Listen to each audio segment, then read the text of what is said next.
दोस्तों, समुद्र का रंग नीला क्यों दिखाई देता है? जैसे आसमान का रंग नीला दिखाई देता है, वैसे ही समुद्र का रंग भी नीला क्यों दिखाई देता है? चलिए दोस्तों, ये जानते हैं। पृथ्वी को नीला ग्रह कहा जाता है और वो इसलिए क्योंकि पृथ्वी का 70% से अधिक भाग पानी से भरा हुआ है। इसका ज्यादातर भाग समुद्र से घिरा हुआ है, जो कि हमें नीला दिखाई देता है। लेकिन जब आप ग्लास में भरा हुआ पानी देखते हैं या फिर जब बारिश की बूंदें देखते हैं, तो उस पानी का कोई रंग नहीं दिखाई देता। तो जब पानी का कोई रंग होता ही नहीं है, तो फिर समुद्र का पानी हमें नीले रंग का क्यों दिखाई देता है?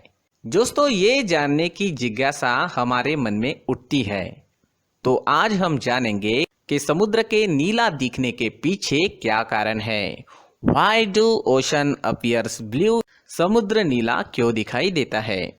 दोस्तों, ऐसा माना जाता है कि समुद्र नीला दिखाई देता है क्योंकि ये नीले आसमान को रिफ्लेक्ट करता है, परिवर्तित करता है।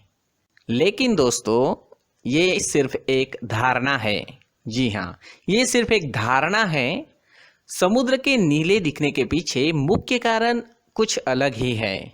जैसे जब सूरज की किरणें समुद्र पर चमकती है, तो सूरज की जो सफेद किरण समुद्र में प्रवेश करती है, उस सफेद रोशनी में इंद्रधनुष के सारे रंग समाहित होते हैं।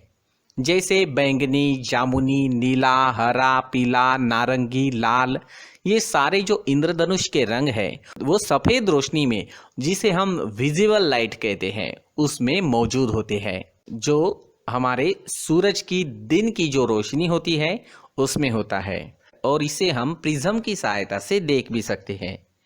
दोस्तों, इनमें से समुद्र लाल, पीला और हरा रंग, जिसकी वेवलेंथ सबसे ज्यादा होती है, उन्हें एब्सॉर्ब कर लेता है, अवशोषित कर लेता है। जबकि केवल नीला रंग, जो छोटी वेवलेंथ का होता है, उसे रिफ्लेक्ट करता है, यानी परावर्तित करता है, और वो नीली लाइट रिफ्लेक्ट होकर बाहर आती है।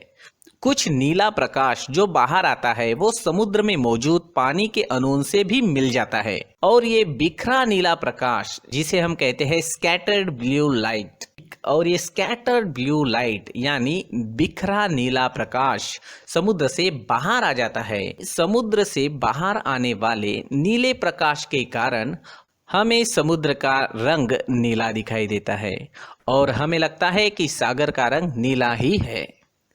साधारण शब्दों में कहे तो समुद्र द्वारा सूरज की किरणों के ज्यादातर रंगों को एब्सॉर्ब कर लेना और नीले प्रकाश को रिफ्लेक्ट करना, यानी परिवर्तित करना, और वो परावर्तित लाइट समुद्र में बिखर कर बाहर आना, ये सागर के नीले रंग दिखाई देने का कारण है। तो दोस्तों, ये था समुद्र के नीले दिखने का कारण। दोस्तों, आपने कभी सोचा है कि हमारा आसमान नीला क्यों होता है? आप रोज आसमान को देखते होंगे, पर क्या आपने सोचा है कि कभी ये नीला, कभी नारंगी, कभी लाल क्यों लगता है? आसमान ज्यादातर हमें नीला ही क्यों दिखता है?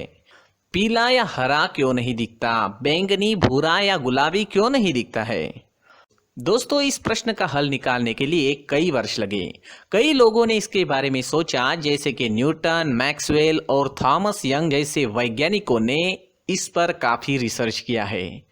दोस्तों, इसके बारे में अगर हमें जानना है, तो रंगों के विशेष गुणों के बारे में भी जानने की जरूरत है, यानी कलर्स की जो प्रॉपर्टीज होती है, उनके बारे में जानना जरूरी है। सूरज के धूप का रंग जानना होगा और वायु के कणों के बारे में भी जानने की जरूरत है। दोस्तों, हमारा वातावरण कई गैस के कणों से बना हुआ है और साथ में छोटी छोटी चीजें भी है, जिसमें नाइट्रोजन है 78% और ऑक्सीजन है 21%। हवा में और भी अन्य कण होते हैं, जैसे कि धूल और अन्य केमिकल्स, और वेपर्स भी होते हैं, यानी बाष्प। ये सब हमारे वातावरण में मौजूद होता है। दोस्तों, दिन में हमें सूर्य की जो रोशनी है, वो सफेद नजर आती है, परंतु ये 7 रंगों के मेल से बनती है। ये वही 7 रंग है जो हमें इंद्रधनुष में नजर आते हैं। इंद्रधनुष के हर रंग की एक अलग वेवलेंथ एवं फ्रीक्वेंसी होती है। दोस्तों लाल रंग की जो वेवलेंथ होती है वो सबसे ज्यादा होती है और नीले रंग की वेवलेंथ सबसे कम होती है। जैसे ही सूर्य की रोशनी हमारे वातावरण में दाखिल होती है तो लंबे वेवलेंथ वाले कलर्स जो है वो आगे बढ़ जाते हैं, लेकिन छोटी वेवलेंथ के जो कलर्स होते हैं उनको वायु के कण होते हैं, जो गैस मॉलिक्यूल्स हमारे वातावरण में मौजूद होते हैं वो उन्हें एब्सॉर्ब कर लेते हैं, अवशोषित कर लेते हैं। दोस्तों जैसे कि मैंने आपको पहले ही बताया है, नीले रंग की वेवलेंथ जो होती है वो सबसे कम होती है। तो दोस्तों जब सूरज से रोशनी आती है उसमें जो नीला रंग होता है उस नीले रंग की वेवलेंथ सबसे कम होती है। उसे वायु के कण, जो गैस मॉलिक्यूल्स हमारे वातावरण में मौजूद है वो अवशोषित कर लेते हैं, एब्सॉर्ब कर लेते हैं। इस एब्सॉर्ब किए हुए नीले रंग को फिर वायु के कण अलग अलग दिशाओं में फैला देते हैं, स्कैटर्ड कर देते हैं।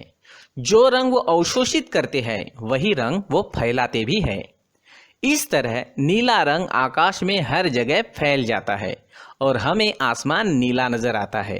तो दोस्तों शॉर्ट वेवलेंथ की वजह से, छोटी वेवलेंथ की वजह से वायु के कण नीले रंग को एब्सॉर्ब कर लेते हैं और हर जगह फैला देते हैं।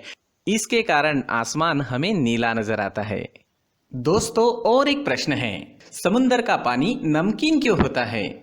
दोस्तों ये तो सब जानते हैं कि समुद्र का पानी नमकीन या कहे कि खारा होता है, लेकिन समुद्र का पानी खारा क्यों होता है, ये एक मुख्य प्रश्न है जिसे जानने की इच्छा एक जिज्ञासु व्यक्ति में होती ही है। पृथ्वी का 70% से भी अधिक भाग जो है वो पानी से घिरा हुआ है, लेकिन इसका ज्यादातर भाग पीने लायक नहीं है क्योंकि ये भाग समुद्र का है जो कि नमकीन है या कहे कि खारा है। पीने लायक पानी तो नदियों से, बर्फ से और वर्षा से हमें प्राप्त होता है। जहां एक प्रश्न समुद्र के नमकीन होने का है, वही ये प्रश्न भी मन में उठता है कि नदियों का, झीलों का पानी खारा क्यों नहीं होता है। तो दोस्तों चलिए जानते हैं कि ऐसा क्यों होता है। दोस्तों जब वर्षा का पानी पृथ्वी पर गिरता है और भूमि पर बहने लगता है तब वह चट्टानों पर से नमक और दूसरे जो मिनरल्स है वो बहाकर नदियों में मिला देता है और नदियां इस नमक को समुद्र में ले जाती है और वहां पर उसे मिला देती है। इससे नदियों में ताजा और पीने लायक पानी जो है वो बरकरार रहता है, सारा नमक समुद्र में बह जाता है। दोस्तों जब समुद्र के पानी का बाष्पीकरण होता है जिससे बादलों का निर्माण होता है तो सारा नमक पीछे ठहर जाता है। जी हाँ, बचा हुआ जो नमक है वो धीरे धीरे से एकत्रित होता जाता है जिससे समुद्र का पानी नमकीन बनता जाता है। दोस्तों समुद्र के पानी के नमकीन होने का एक और भी कारण है कि समुद्र के नीचे काफी मात्रा में मिनरल्स होते हैं और अवसाद होते हैं यानी सेडिमेंट्स होते हैं जो समुद्र के पानी के खारापन को बढ़ाते रहते हैं। दोस्तों समुद्र का पानी पीने योग्य नहीं होता है। जी हाँ, वो खारा होने के कारण वो पीने योग्य नहीं होता है। सदियों से धीरे धीरे नमक समुद्र में एकत्रित होता रहा है जिससे समुद्र के पानी का खारापन का स्तर जो है वो बढ़ता रहा है और समुद्र में मौजूदा लवणता या कहे कि खारापन जो है वो उच्च स्तर के कारण ये पानी मनुष्य के पीने लायक बिल्कुल भी नहीं होता है। ये कहा जाता है कि समुद्र के पानी की जो सैलिनिटी है, जो खारापन है, वो ताजे पानी के खारापन से 220 गुना ज्यादा होता है। और दोस्तों एक खास बात है, क्या आप ये जानते हैं एक ग्रेट साल्ट लेक है, ग्रेट साल्ट लेक और मृत सागर यानी डेड सी, ये दो साल्ट के लेक है जो समुद्र के पानी की तुलना में 10 गुना ज्यादा नमकीन है। दोस्तों डेड सी काफी खास है, ये एक रहस्यमय समुद्र है। ये समुद्र जॉर्डन और इजराइल के बीच में है और इस समुद्र की खासियत ये है कि इसमें कोई भी व्यक्ति चाहकर भी डूब नहीं सकता। जी हाँ, इसके अंदर अगर आप बिना लाइफ जैकेट के भी जाएंगे तो डूबेंगे नहीं, ये इसकी बहुत ही खास बात है। दोस्तों इस समुद्र में नमक की मात्रा इतनी ज्यादा है कि इसमें कोई व्यक्ति डूबता ही नहीं। इसका पानी बाकी समुद्र के मुताबिक काफी ज्यादा खारा है, जिसके कारण इसके आसपास कोई भी पौधा या कोई भी जीव नहीं है। वही आपको बता दें कि इस समुद्र को दुनिया की सबसे गहरी खारे पानी की झील भी कहते हैं। दोस्तों इसकी और एक खास बात है, हमारी आपकी सेहत के लिए, इंसानों की सेहत के लिए डेड सी का पानी बहुत ही अच्छा होता है। डेड सी के पानी में मिनरल्स की बहुत ज़्यादा मात्रा होती है। इसके पानी में नहाने से त्वचा संबंधी कई रोग खत्म हो जाते हैं। वही जोड़ों के दर्द से भी राहत मिलती है। दोस्तों आपको बता दूं, समुद्र में नमक की मात्रा ज्यादा होने पर पानी में उछाल भी काफी रहता है और जिसकी वजह से कोई भी इस समुद्र में डूब नहीं सकता। जी हाँ, वही यहाँ पर्यटकों का अक्सर मेला लगा रहता है और लोग अपने परिवार के साथ आकर समुद्र के पानी का मजा लेते हैं और घंटों तक पानी में ही रहते हैं। तो मौज मजा करने के लिए भी डेड सी एक बड़ी ही खास जगह है। नाम तो डेड सी है, लेकिन दोस्तों इसके काफ़ी सारे फायदे भी है।